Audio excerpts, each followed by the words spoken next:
नमस्ते सभी को। आपके सामने मैं नया विषय लेके प्रस्तुत हुआ हूँ। अभी इससे पहले मैंने कक्षा 10वीं जो क्षितिज पुस्तक थी उसके प्रश्न उत्तर आपके सामने रखे, 9वीं से 12वीं तक की व्याकरण आपके सामने रखी। अब मैं कक्षा 12वीं ये जो पाठ्य पुस्तक है आरोह, उसका जो पहला पाठ है हरिवंश राय बच्चन उनकी कविता आत्मपरिचय, उसके प्रश्न उत्तर आपके सामने रख रहा हूँ।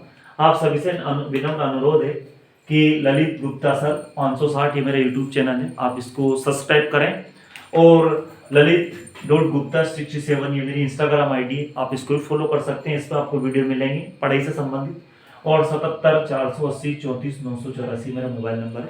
आप किसी भी विषय से संबंधित वीडियो चाहिए, ज्ञान चाहिए, या आपको कोई भी विषय से संबंधित जानकारी चाहिए तो आप मुझसे संपर्क कर सकते हैं। अब हम चलते हैं हमारे पहले पाठ की ओर, पहले प्रश्न की ओर। कि कविता में एक ओर जब जीवन का भार लिए घूमने की बात कहती है कविता, और दूसरी ओर मैं कवि न जग का ध्यान किया करता हूँ, विपरीत से लगते इन कथन का आशय क्या है? ये प्रश्न है, पहला प्रश्न। तो मैंने जितनी इसकी मात्रा है उत्तर की 2 नंबर के हिसाब से उतना इसका छोटा उत्तर बना है, आपके सामने प्रस्तुत है। कवि आम व्यक्ति की तरह सुख दुख हानि लाभ को झेलते हुए वह अपनी यात्रा पूरी कर रहा है।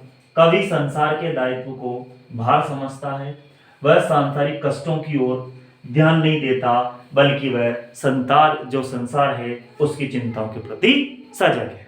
आइए देखते हैं प्रश्न नंबर 2। जहां पर दाना रहते हैं वहीं नादान भी होते हैं, कवि ने ऐसा क्यों कहा है? ठीक है, अगला देखते हैं ऐसा क्यों कहा है। कवि कहता है, क्या कहता है कवि? कवि कहता है कि संसार में जहां चतुर लोग हैं वहीं यहां सीधे तथा मूर्ख लोगों का अस्तित्व भी है। मूर्ख लोगों को ही उल्लू बनाकर यहाँ चतुर लोग अपना काम निकालते हैं। अर्थात यदि मूर्ख न हो तो चतुर लोगों का अस्तित्व संभव नहीं है। यदि मूर्ख व्यक्ति नहीं है तो फिर चतुर लोगों का अस्तित्व बिल्कुल भी संभव नहीं है। प्रश्न नंबर 3 है मैं और जग, और कहां का नाता? पंक्ति में और शब्द की जो विशेषता बताइए, तो हमें देखते हैं कि यहाँ पर और शब्द जो है 1 और 2 और 3 बार आया है। कोई शब्द 2 या 2 से अधिक बार आया उसका अर्थ भी बदले तो वहां पर यमक अलंकार होता है, वही हम यहाँ विशेषता देखेंगे। यहाँ और शब्द का प्रयोग 3 बार हुआ है, अतः यहाँ यमक अलंकार है ना। 3 बार प्रयोग हुआ है, अतः यहाँ कौन सा अलंकार है? यमक अलंकार। ठीक है, पहले और में कवि आम व्यक्ति से स्वयं को अलग, दूसरे ओर में संसार की विशिष्टता, तथा तीसरे ओर के प्रयोग में संसार और कवि के किसी भी संबंध को नकारने के लिए किया गया है। तो तीनों ओर का जो प्रयोग मैंने आपके सामने प्रस्तुत किया है। प्रश्न नंबर 4 देखते हैं। शीतल वाणी में आग के होने का क्या अभिप्राय है? शीतल वाणी में आग लिए, फिर तो से कवि की पंक्ति है, तो शीतल वाणी में आग होने का, तो इस पंक्ति को पढ़ने से पता चलता है कि इसमें विरोधाभास अलंकार है। तो देखते हैं, इसका आशय यह है कि कवि अपनी शीतल और मधुर आवाज में भी जोश, आत्मविश्वास, साहस, दृढ़ता जैसी भावनाएं बनाए रखता है ताकि वह लोगों को जागृत कर सके। आवाज उसकी शांत है, शीतल है, लेकिन जो लोगों को जागृत के लिए वो क्रांति की जैसी भावनाएं रख रहा है।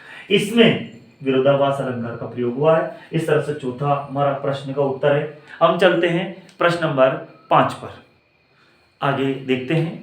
प्रश्न नंबर हमारा 5वां है, और मैं आपको थोड़ा सा बता दूं कि जैसे हरिवंश राय बच्चन की 2 कविताएं इस पाठ में ली गई है। पहली थी आत्मपरिचय और दूसरी कविता एक गीत, है ना, दिन जल्दी जल्दी ढलता है। ठीक है, ये दूसरी कविता है इनकी, और आपको धीरे धीरे इन सब का पता चलेगा। अगली वीडियो में आपके सामने बताऊंगा कि कौन से काव्य संग्रह से ली गई, छोटी छोटी 1-1 नंबर के प्रश्न उत्तर भी आपके सामने रखूंगा।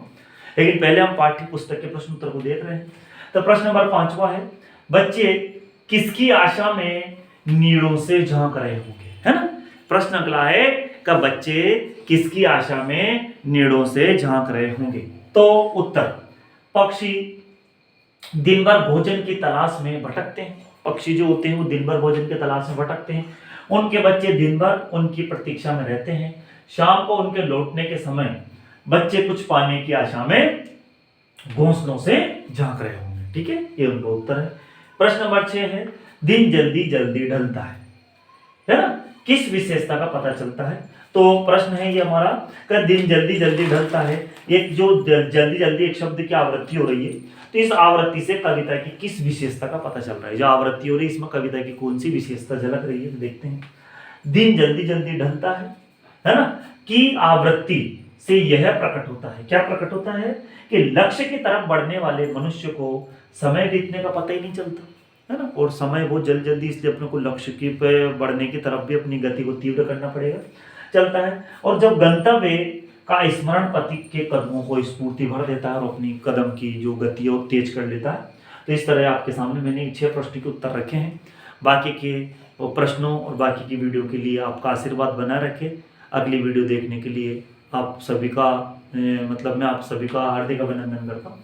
आप सभी का नमस्ते, धन्यवाद।